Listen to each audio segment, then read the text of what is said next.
CJ Roy ಆತ್ಮಹತ್ಯೆ ಪ್ರಕರಣಕ್ಕೆ ಸಂಬಂಧಪಟ್ಟಂತೆ ಅನುಮಾನಗಳ ಹುತ್ತ ದೊಡ್ಡದಾಗ್ತಾ ಇದೆ. ಇದರ ನಡುವೆ ರಾಜಕೀಯ ಟಚ್ ಕೂಡ ಸಿಕ್ಕಿದೆ. ಇದೀಗ ಗ್ಯಾರಂಟಿ ನ್ಯೂಸ್ ನಲ್ಲಿ ರಾಯ್ ಸಾವಿನ ಎಕ್ಸ್ಕ್ಲೂಸಿವ್ ಡೀಟೇಲ್ಸ್ ನ ನೋಡ್ತಾ ಹೋಗೋಣ. ಸಾವಿಗೂ ಮುನ್ನ ಡೆತ್ ನೋಟ್ ಅನ್ನ ಸಿಜೆ ರಾಯ್ ಬರೆದಿಟ್ಟಿದ್ದಾರೆ. ಡೆತ್ ನೋಟ್ ನಲ್ಲಿ ಹಾಗಾದ್ರೆ ಏನ್ ಮೆನ್ಷನ್ ಮಾಡಿದ್ದಾರೆ?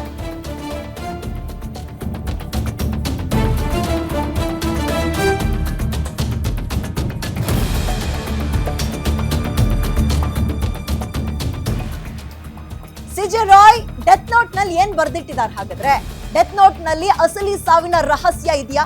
ಡೆತ್ ನೋಟ್ ನಲ್ಲಿ ಹಲವು ವಿಚಾರಗಳನ್ನ ಉಲ್ಲೇಖ ಮಾಡಿದಾರಂತೆ. ಡೆತ್ ನೋಟ್ ನಲ್ಲಿ ಸಾವಿನ ಕಾರಣ ಮತ್ತು ಬಿಸ್ನೆಸ್ ಸಂಕಷ್ಟದ ಪರಿಸ್ಥಿತಿಯನ್ನ ಉಲ್ಲೇಖ ಮಾಡಿದ್ದಾರೆ ಅನ್ನೋ ಮಾಹಿತಿ ಇದೆ.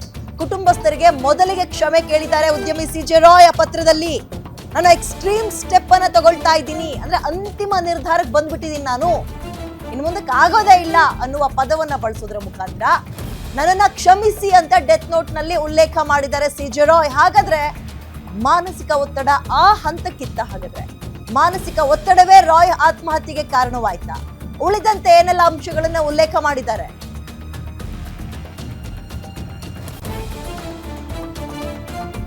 ಸಾವಿಗೂ ಮುನ್ನ ಡೆತ್ ನೋಟ್ ಅನ್ನ ಉದ್ಯಮಿ ಸಿಜೆ ರಾಯ್ ಬರೆದಿಟ್ಟಿದ್ದಾರೆ, ಕಾನ್ಫಿಡೆಂಟ್ ಗ್ರೂಪ್ ನ ಫೌಂಡರ್. ಹಾಗಾದ್ರೆ ಡೆತ್ ನೋಟ್ ನಲ್ಲಿ ಏನಿದೆ? ಕುಟುಂಬಸ್ಥರಿಗೆ ಆರಂಭದಲ್ಲಿ ಸಾರಿ ಕೇಳೋದ್ರ ಮುಖಾಂತರ ಎಕ್ಸ್ಟ್ರೀಮ್ ಸ್ಟೆಪ್ ಅನ್ನ ತಗೊಳ್ತಾ ಇದ್ದೀನಿ, ಇನ್ನು ಮುಂದಕ್ಕೆ ನನಗೆ ಸಹಿಸೋಕ್ ಆಗದೇ ಇಲ್ಲ ಅನ್ನುವ ಹಂತಕ್ಕೆ ನಾನು ಬಂದಿದ್ದೀನಿ ಅಂತ ಹೇಳೋದ್ರ ಮುಖಾಂತರ ಇನ್ನೇನೆಲ್ಲ ವಿಚಾರಗಳನ್ನ ಮೆನ್ಷನ್ ಮಾಡಿದ್ದಾರೆ ಅದನ್ನ ನೋಡ್ತಾ ಹೋಗೋಣ. ಸಿಜೆ ರಾಯ್ ಸೂಸೈಡ್ ಕೇಸ್ ನಲ್ಲಿ ಕೇರಳದ ಸಿಎಂ ಕೂಡ ಈಗ ಎಂಟ್ರಿ ಕೊಟ್ಟಿದ್ದಾರೆ. ಪೊಲಿಟಿಕಲ್ ಟಚ್ ಕೂಡ ಸಿಕ್ಕಿದೆ. ಇದರ ನಡುವೆ ಬಹಳ ಕುತೂಹಲ ಮೂಡಿಸ್ತಾ ಇರೋದು ಸಿಜೆ ರಾಯ್ ಅವರು ಬರೆದಿಟ್ಟಿರುವ ಡೆತ್ ನೋಟ್. ಹಾಗಾದ್ರೆ ನನಗೆ ಸ್ವಲ್ಪ ಟೈಮ್ ಕೊಡಿ ಅಂತ ಅವರ ಚೇಂಬರ್ಗೆ ಹೋದ್ರಲ್ಲ, ಅವಾಗ ಬರೆದಿಟ್ಟಿರುವಂತಹ ಡೆತ್ ನೋಟಾ? ಇನ್ನೇನೆಲ್ಲ ವಿಚಾರಗಳು ಅದರಲ್ಲಿ ಉಲ್ಲೇಖ ಆಗಿದೆ? ಕೇರಳದ ಸಿಎಂ ಎಂಟ್ರಿ ಕೊಟ್ಟಿದ್ದಾರೆ ಸಿಜೆ ರಾಯ್ ಸೂಸೈಡ್ ಕೇಸ್ ನಲ್ಲಿ. ಕೇಂದ್ರಕ್ಕೆ ಸುದೀರ್ಘ ಪತ್ರವನ್ನ ಇದೀಗ ಕೇರಳದ ಸಿಎಂ ಪಿಣರಾಯಿ ವಿಜಯನ್ ಬರೆದಿದ್ದಾರೆ. ಅಂದ್ರೆ ಈ ಪ್ರಕರಣವನ್ನ ಗಂಭೀರವಾಗಿ ನೀವು ಪರಿಗಣಿಸಬೇಕು ಅಂತ ಕೇಂದ್ರಕ್ಕೆ ಪತ್ರ ಬರೆದಿದ್ದಾರೆ ಕೇರಳದ ಸಿಎಂ. ಗ್ಯಾರಂಟಿ ನ್ಯೂಸ್ ನಲ್ಲಿ ರಾಯ್ ಸೂಸೈಡ್ ಕೇಸ್ ನ ಅಪ್ಡೇಟ್ ಅನ್ನ ಗಮನಿಸ್ತಾ ಹೋಗೋಣ. ರಾಯ್ ಸೂಸೈಡ್ ಕೇಸ್ ವಿಚಾರಕ್ಕೆ ಕೇಂದ್ರಕ್ಕೆ ಇದೀಗ ಕೇರಳದ ಸಿಎಂ ಪತ್ರ ಬರೆದಿದ್ದು ಸೂಸೈಡ್ ಕೇಸ್ಗೆ ಸಂಬಂಧಪಟ್ಟಂತೆ ನ್ಯಾಯಾಂಗ ತನಿಖೆಗೂ ಕೂಡ ಆಗ್ರಹಿಸ್ತಾ ಇದ್ದಾರೆ. ಕೇಂದ್ರದ ರೆಸ್ಪಾನ್ಸ್ ಇದಕ್ಕೆ ಹೇಗಿರುತ್ತೆ ಅನ್ನೋದು ಕುತೂಹಲ ಮೂಡಿಸ್ತಾ ಇದೆ. ಉದ್ಯಮಿಗಳ ಇತ್ತೀಚಿನ ಆತ್ಮಹತ್ಯೆ ಪ್ರಕರಣಗಳು ಕೇಂದ್ರದ ಕಡೆ ಬೆಟ್ಟು ಮಾಡಿ ತೋರಿಸ್ತಾ ಇದೆ.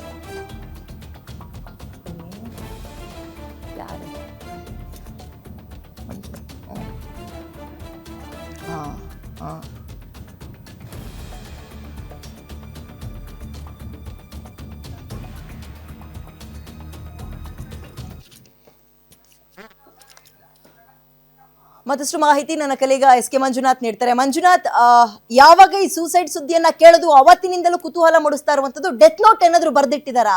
ಅವಾಗೆಲ್ಲವೂ ಕೂಡ ಕ್ಲಾರಿಟಿ ಸಿಕ್ಬಿಡುತ್ತಲ್ಲ ಅಂತ. ಸೊ ಡೆತ್ ನೋಟ್ ನಲ್ಲಿ ಉಲ್ಲೇಖ ಆಗಿರೋ ಅಂಶಗಳು ಜೊತೆಗೆ ಕೇರಳದ ಸಿಎಂ ಸೆಂಟ್ರಲ್ ಬರ್ದಿರೋ ಪತ್ರದ ಬಗ್ಗೆ ಡೀಟೇಲ್ಸ್ ಕೊಡ್ತಾ ಹೋಗೋದಾದ್ರೆ ವಿದ್ಯೆ, ಇಲ್ಲಿ ಉದ್ಯಮಿ ಸಿಜೆ ರಾಯ್ ಸೂಸೈಡ್ಗೆ ಸಂಬಂಧಪಟ್ಟಂತೆ ಈಗಾಗಲೇ SIT ತನಿಖೆಯನ್ನು ಕೈಗೊಳ್ಳಲಿದೆ. ಇದರ ಬೆನ್ನಲ್ಲೇ ಕೇರಳ ಸಿಎಮ್ಮು ಕೇಂದ್ರ ವಿತ್ತ ಸಚಿವರಿಗೆ ಒಂದು ಪತ್ರವನ್ನು ಸಹ ಬರೆದಿರ್ತಕ್ಕಂಥದ್ದು. ಇಲ್ಲಿ IT ಅಧಿಕಾರಿಗಳ ವಿಚಾರಣೆ ಸಂದರ್ಭದಲ್ಲೇ ಉದ್ಯಮಿಯಾಗಿರ್ತಕ್ಕಂಥ ಸಿಜೆ ರಾಯ್ ಆತ್ಮಹತ್ಯೆ ಮಾಡಿಕೊಂಡಿದ್ದಾರೆ. ಇದರಿಂದ ಸಾಕಷ್ಟು ಉದ್ಯಮಿಗಳು ಒಂದು ರೀತಿ ಆತಂಕಕ್ಕೊಳಗಾಗಿದ್ದಾರೆ. ಈ ಪ್ರಕರಣವನ್ನು ಗಂಭೀರವಾಗಿ ತೆಗೆದುಕೊಂಡು ಒಂದು ಉನ್ನತ ಮಟ್ಟದ ತನಿಖೆಯನ್ನು ನಡೆಸಬೇಕು, ಸಾಧ್ಯವಾದರೆ ನ್ಯಾಯಾಂಗ ತನಿಖೆಯನ್ನು ನಡೆಸಬೇಕು ಅಂತಕ್ಕಂಥ ಒಂದು ಒತ್ತಡವನ್ನು ತಮ್ಮ ಒಂದು ಪತ್ರದಲ್ಲಿ ಅವರು ಆಗ್ರಹವನ್ನು ಪಡಿಸಿದ್ದಾರೆ. ಇದು ಒಂದು ಕಡೆ ಆದರೆ, ಮತ್ತೊಂದು ಕಡೆ SIT ತಂಡ ಈಗಾಗಲೇ ತನಿಖೆಯನ್ನು ಮುಂದುವರಿಸಿದೆ. ಎಲ್ಲೆಲ್ಲಿ ಯಾವ ಯಾವ ರೀತಿಯಾಗಿ ಅನುಮಾನಗಳು ಶುರುವಾಗಿದೆ, ಯಾವ ರೀತಿಯಾದಂಥ ಹೇಳಿಕೆಗಳನ್ನು ಅವರ ಕುಟುಂಬಸ್ಥರು, ಸ್ನೇಹಿತರು, ದೂರುದಾರರು ಮಾಡಿದ್ದಾರೆ, ಅದಕ್ಕೆ ಸಂಬಂಧಪಟ್ಟಂತೆ ಒಂದು ಮಾಹಿತಿಯನ್ನು ಕಲೆ ಹಾಕುವಂಥ ಕೆಲಸಗಳನ್ನು ಸಹ ಮಾಡ್ತಾ ಇದ್ದಾರೆ. ಇಲ್ಲಿ ಮೊದಲಿಗೆ ಹೇಳೋದಾದರೆ, ಅವರು ಡೆತ್ ನೋಟನ್ನು ಯಾವುದು ಬರೆದಿಲ್ಲ, ಆದರೆ ಅವರಿಗೆ ಡೈರಿ ಬರೆಯುವಂಥ ಅಭ್ಯಾಸ ಇತ್ತು.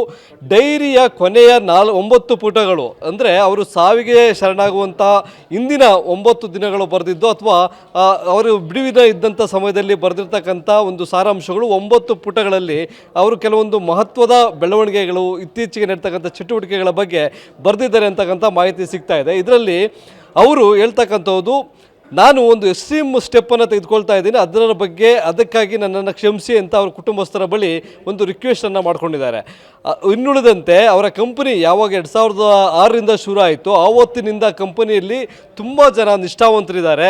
ಅವರು ನಮ್ಮ ಸಂಸ್ಥೆ ನಮ್ಮ ಮೇಲೆ ತುಂಬ ನಂಬಿಕೆಯನ್ನು ಇಟ್ಟಿದ್ದಾರೆ. ಅವರನ್ನು ಯಾವುದೇ ಕಾರಣಕ್ಕೂ ನೀವು ಕೈ ಬಿಡಬಾರ್ದು, ಕಂಪನಿಯಿಂದ ತೆಗೆಯುವಂಥ ಕೆಲಸವನ್ನು ಮಾಡಬಾರ್ದು, ಅವರನ್ನು ಜೊತೆಲಿ ಇಟ್ಕೊಂಡು ಕಂಪನಿಯನ್ನು ಮುಂದುವರಿಸಿ ಅಂತಕ್ಕಂಥ ಒಂದು ಮಾತನ್ನು ಸಹ ಆ ಒಂದು ಡೈರಿಯಲ್ಲಿ ಉಲ್ಲೇಖ ಮಾಡಿರ್ತಕ್ಕಂಥದ್ದು. ಅದರ ಜೊತೆಗೆ ಕಂಪನಿಯನ್ನು ಮುಂದೆ ಯಾರು ನಡೆಸ್ಕೊಳ್ಳೋಬೇಕು, ಮಗ ನಡೆಸ್ಕೊಳ್ಳೋಬೇಕಾ, ಮಗಳು ನಡೆಸ್ಕೊಳ್ಳೋಬೇಕಾ ಅಥವಾ ಪತ್ನಿ ನಡೆಸ್ಕೊಳ್ಳೋಬೇಕಾ ಅನ್ನೋದ್ರ ಬಗ್ಗೆ ಸಹ ಉಲ್ಲೇಖ ಮಾಡಲಾಗಿದೆ ಅಂತಕ್ಕಂಥ ಒಂದು ಅಂಶಗಳು ಸಹ ಬೆಳಕಿಗೆ ಬಂದಿದೆ. ಅವೆಲ್ಲದಕ್ಕೂ ಮುಖ್ಯವಾಗಿ ನಾನು ಯಾರಿಗೆ ದುಡ್ಡು ಕೊಡಬೇಕು, ನನಗೆ ಯಾರ್ಯಾರು ಎಷ್ಟೆಷ್ಟು ಹಣವನ್ನು ಕೊಡಬೇಕು ಅನ್ನೋದ್ರ ಬಗ್ಗೆ CJ ರಾಯ್ ಅವರು ಬರೆದಿದ್ದಾರೆ. ಅದರಲ್ಲಿ ಬಹುತೇಕರು ಉದ್ಯಮಿಗಳು ಮತ್ತು ರಾಜಕಾರಣಿಗಳೇ ಆಗಿದ್ದಾರೆ. ನಾವು ಮೊದಲಿಂದ ಹೇಳ್ತಾ ಇದ್ವಿ, ಇಲ್ಲಿ ರಾಜಕಾರಣಿಗಳಿಂದ ಮತ್ತು ಉದ್ಯಮಿಗಳಿಂದ CJ ರಾಯ್ ಅವರ ಮೇಲೆ ಒಂದು ಒತ್ತಡ ಬರ್ತಾ ಇದೆ. ಯಾಕೆ ಅಂತಂದರೆ ಅವರ ಪುತ್ರ ಏನು ದುಬೈನಲ್ಲಿ ವ್ಯವಹಾರಗಳನ್ನು ನೋಡ್ಕೊಳ್ತಾ ಇದ್ದ, ರಷ್ಯನ್ ಕಂಪನಿ ಜೊತೆ ಟೈಅಪ್ ಆಗಿ ಒಂದು ಬಿಸ್ನೆಸ್ಸನ್ನು ಶುರು ಮಾಡಿದ್ದ, ಅದರಲ್ಲಿ ಲಾಸ್ ಆಗಿತ್ತು. ಹಾಗಾಗಿ ಈ ಡೈರಿಯಲ್ಲಿ ಉಲ್ಲೇಖ ಮಾಡಿರ್ತಕ್ಕಂಥ ರಾಜಕಾರಣಿಗಳು ಮತ್ತು ಇನ್ವೆಸ್ಟರ್ಸ್ ಏನೇನಿದ್ದಾರೆ ಉದ್ಯಮಿಗಳು, ಅವರು ತಮ್ಮ ಪಾಲನ್ನು ವಾಪಸ್ ಕೇಳ್ತಾ ಇದ್ರು. ಆ ಒಂದು ಒತ್ತಡದಿಂದ ಅವರು ಆತ್ಮಹತ್ಯೆಗೆ ಮಾಡ್ಕೊಂಡಿರ್ಬೋದು ಅಂತಕ್ಕಂಥದ್ದು. ಆದರೆ ಅವರ ಒತ್ತಡ ಜೊತೆಗೆ IT ದಾಳಿ ಆದಾಗ ಸುಮಾರು 300 ಕೋಟಿ ರೂಪಾಯಿ ಅಕ್ರಮವಾಗಿ ಹಣ ವರ್ಗಾವಣೆ ಏನಾಗಿತ್ತು ಅದಕ್ಕೆ ಸಂಬಂಧಪಟ್ಟಂತೆ ಪೂರಕವಾದಂಥ ದಾಖಲೆಗಳನ್ನು CJ ರಾಯ್ ಒದಗಿಸುವಲ್ಲಿ ವಿಫಲರಾಗಿದ್ದರು.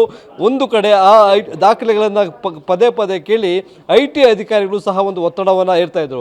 ಹೀಗಾಗಿ ಎರಡೂ ಕಡೆ ಇಲ್ಲಿ ಇನ್ವೆಸ್ಟರ್ಸು ದುಡ್ಡು ಕೇಳ್ತಾ ಇದ್ದಾರೆ, ಮತ್ತೊಂದು ಕಡೆ IT ಅಧಿಕಾರಿಗಳು ದಾಖಲೆಗಳನ್ನು ಕೇಳ್ತಾ ಇದ್ದಾರೆ. ಆ ಇಬ್ಬರ ಒತ್ತಡದಿಂದ ಅವರು ಮಾನಸಿಕ ಒತ್ತಡಕ್ಕೆ ಒಳಗಾಗಿದ್ದರು. ಈ ಸಂಬಂಧಪಟ್ಟಂತೆ ಚಿಕಿತ್ಸೆಯನ್ನು ಸಹ ಪಡಿತಾ ಇದ್ರು ಅಂತಕ್ಕಂಥ ಮಾಹಿತಿ ಈಗ ಲಭ್ಯವಾಗಿದೆ.